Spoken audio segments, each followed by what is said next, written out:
and good evening. It's February 18th, 2025, and we're continuing our discussion collection and our Outside the Class series. This series is from the Bible Project, and it covers the entire TaNaK, right? That Old Testament. Because on TheDustyFeet.com, in the Outside the Class section, we have all of those original source videos set up for your review. Because the intent of Outside the Class is you to listen to that in-class lecture first. Those lectures can all be found in that source video playlist, because we're going to try to keep these to about 15 minutes. We want to make them easy to catch up on. So we're on a quest, scroll by scroll, book by book, a journey through this collection, but with a fun and maybe different twist on Outside the Class on the Dusty Feet.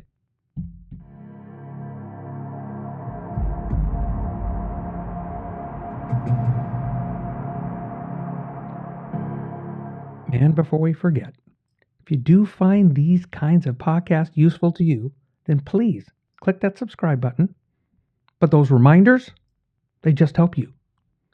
But also, if you think these might be useful to others, that's when you click that like button, because that is how YouTube chooses to share these to more people if they wish. So in this series, we're going to cover the entire TaNaK, the entire Old Testament, but we're going to do it in the original order of the collection, the Hebrew Scriptures order.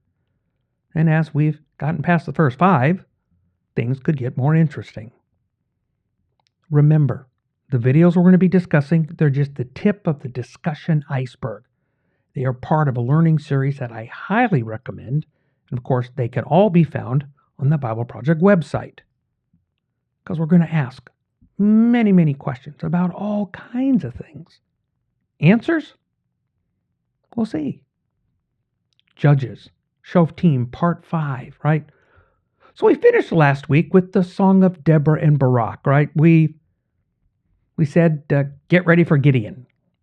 So the beginning of chapter 6 comes up.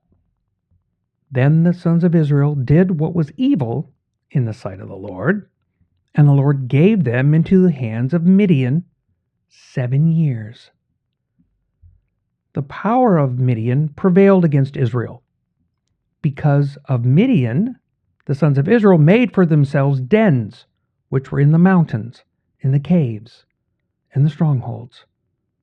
For it was when Israel had sown that the Midianites would come up with the Amalekites and the sons of the east, and that's when they go against them. So they would camp against them, destroy the produce of the earth as far as Gaza. They leave no sustenance in Israel, as well as no sheep, ox, or donkey. For they would come up with their livestock and their tents, and they would come in like locusts for number. Both they and their camels were innumerable, and they came into the land to destroy it.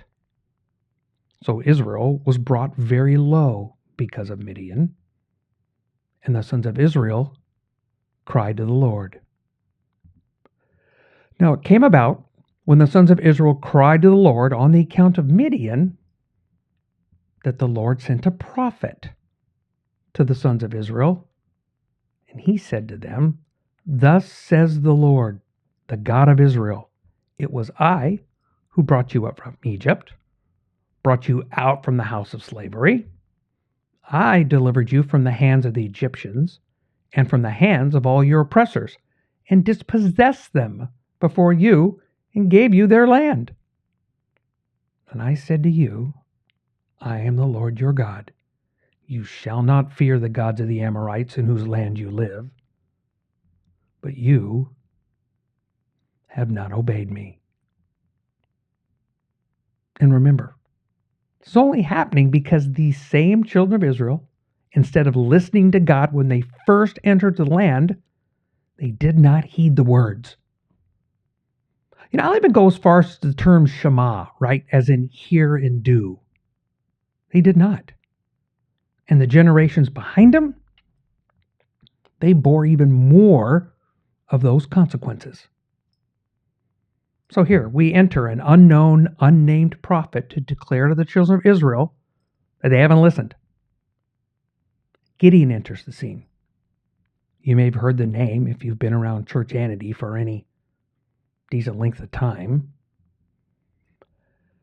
But reading this, the introduction is interesting to me, at least in my head, because I'm trying to picture it. Yeah. Then the messenger of the Lord came, sat under an oak that was an Oprah, which belonged to Joash, the Abizarite, and his son Gideon was beating out wheat in a wine press in order to save it from the Midianites. And the messenger of the Lord appeared to him and said to him, "The Lord is with you, O valiant warrior." I think you might want to remember valiant warrior. I think that's going to come up a bit later. And this messenger from the Lord, he just strolls up, sits under a tree next to a hardworking Gideon. Made me pause a bit because I think a more stereotypical approach from a messenger of God might be more thematic, intense, direct, maybe even with music playing in the background. But this is not. It's just a stroll up. Has a seat under a tree, relaxing. He strikes up a conversation. So for me, this caused me actually to sit up. Take notice. I'll share a few of my thoughts. In my imagination, I picture a valiant warrior to be like Sir Lancelot, Camelot. Yeah, that does date me for sure, right? But I expect him to be bold, confident, maybe even a bit arrogant. But we see anything but that with Gideon. I mean, a little bit like Moses in a sense, like, am I the right guy? But what Gideon does afterward is not like Moses at all. Because I think Gideon seems to doubt that this is a messenger and a message from God. In our Eat This Book section on TheDustyFeet.com, right, we have a series. It was called Testing Faith. And in it, we discuss Gideon. So feel free to go check that part out for more on him. But if you read this part of Judges, looking at the whole story, the testing is not good, especially from this valiant warrior. I mean, I'm not compelled that we're called to test God. We're called to answer God. Maybe in that call, we will see God's wonders, maybe even a purpose. But testing, I'm not so sure. Brief bullet points. Gideon tests. But it's not faith. It's the opposite of that. Remember? Valiant warrior.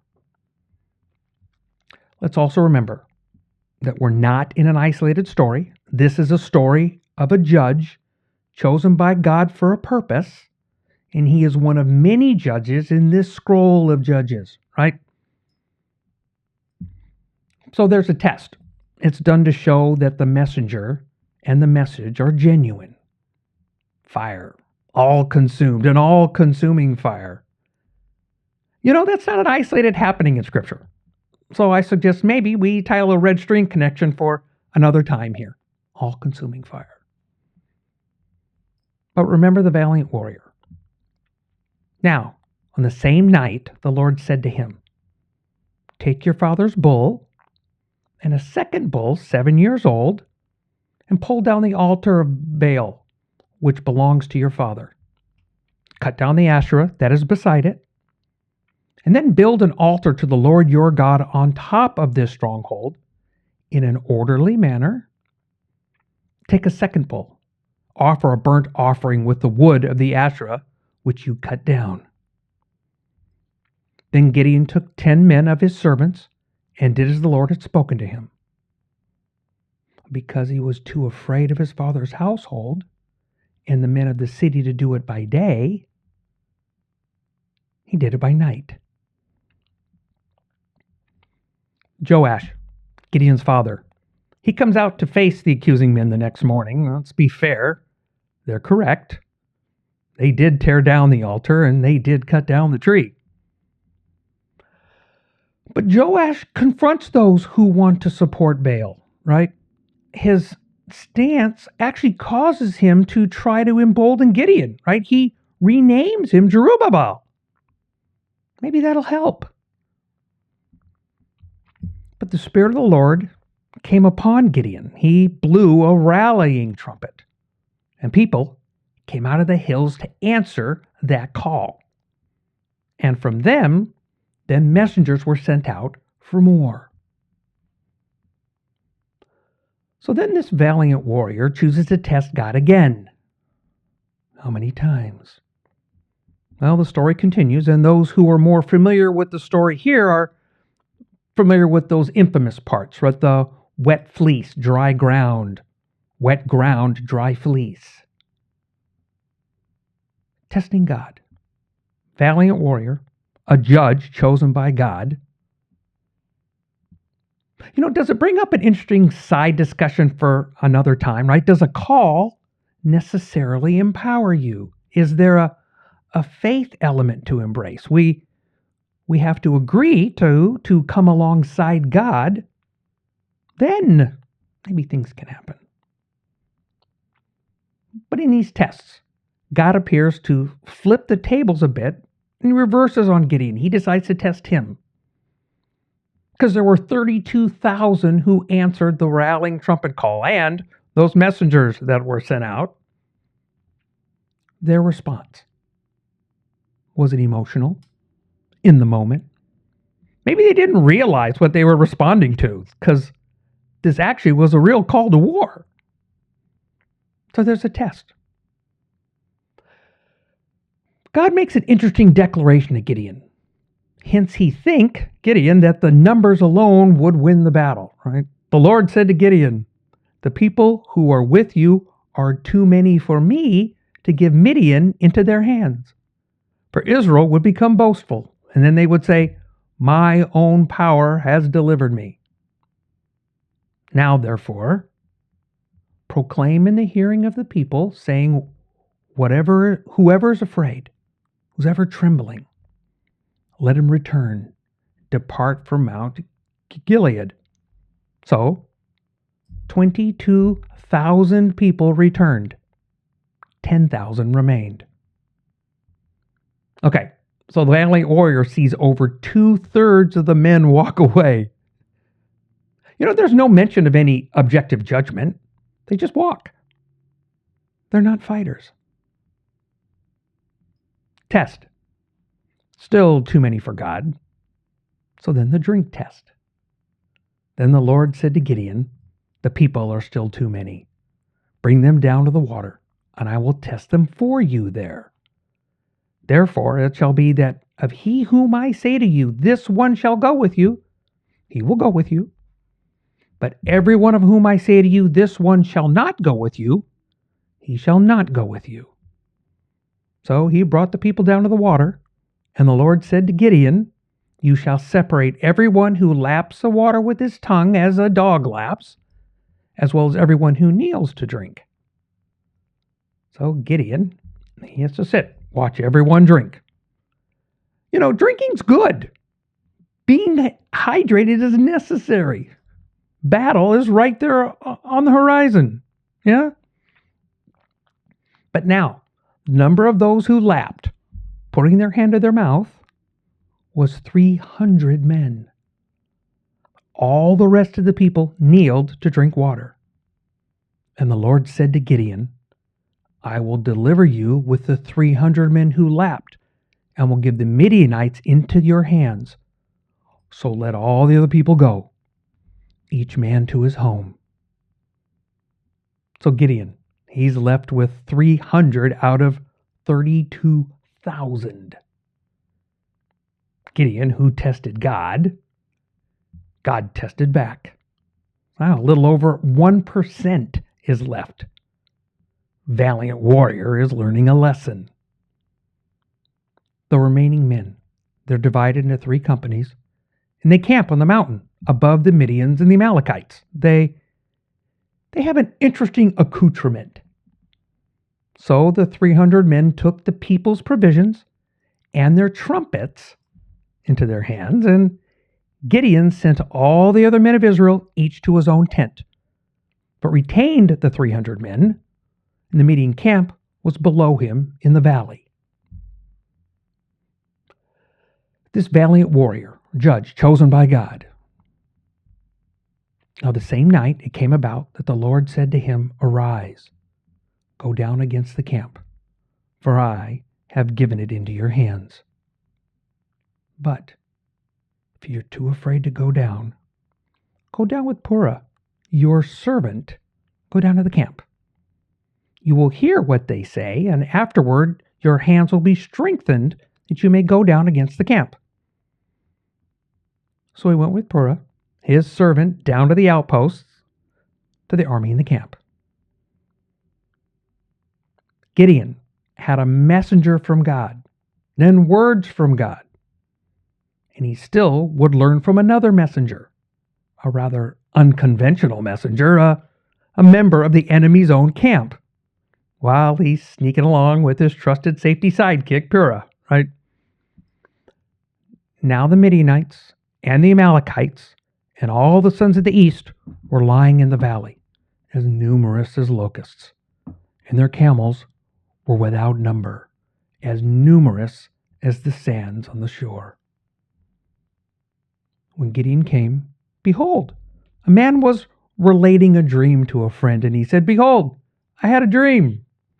A loaf of barley bread was tumbling into the camp of Midian, and it came to the tent, and it struck it down so that it fell, and it turned it upside down so that the tent lay flat. And his friend replied, This is nothing less than the sword of Gideon, the son of Joash, a man of Israel. God has given Midian and all the camp into his hand.